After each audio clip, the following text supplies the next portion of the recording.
Hello guys, and welcome once again to a new video.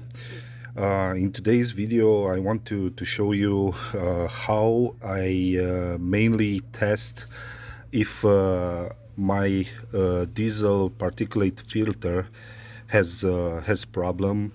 So how I notice if this DPF has problems, and it's a simple technique that you can do, and this is only by taking a look on the dipstick. So mainly after I make an oil change, I never top up the oil in the bay, in the engine, and let me show you how the dipsticks look. Okay, so if you notice here, let me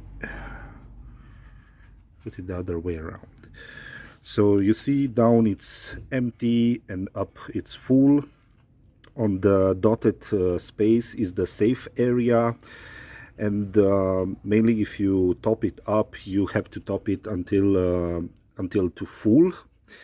But I'm not doing this because I want to test the DPF, and mainly I'm putting oil just above the middle part, and then I'm doing some kilometers or miles with the car, and see if the oil level is getting up.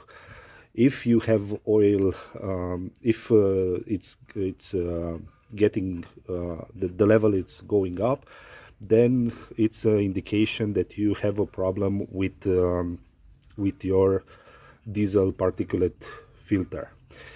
And the idea why it's doing this is because the filter it's going into regeneration mode, and if you mainly drive your car in an urban area, then that it's clear you are not making a lot of kilometers with the car, and could be that your DPF it's going into regeneration mode, and it's not doing the full regeneration. And how these engines are working, it's that you some more diesel it's injected in the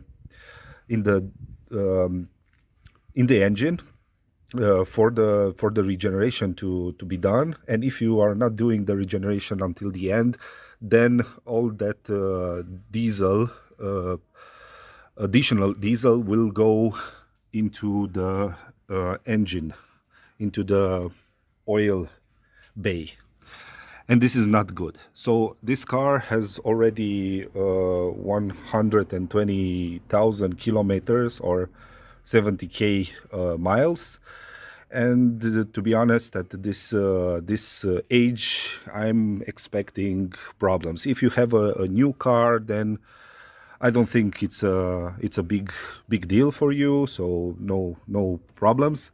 But if you have already above 60k miles or 100,000 kilometers, it's good to regularly check if you have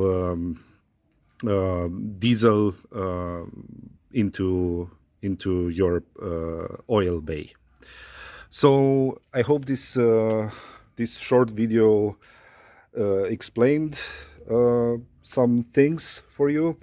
To be honest, I'm not a mechanic. I just searched a lot and on books and on the internet to find out this and discuss with a lot of mechanics.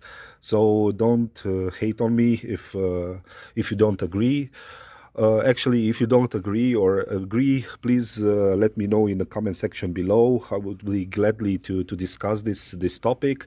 But with a lot of mechanics that I discuss, This is the best and the easiest way to notice if you have problems with your DPF. So again, I hope you enjoyed this video. If yes, give it a thumbs up and consider subscribing for other tips and tricks and useful information. Thank you. Bye-bye.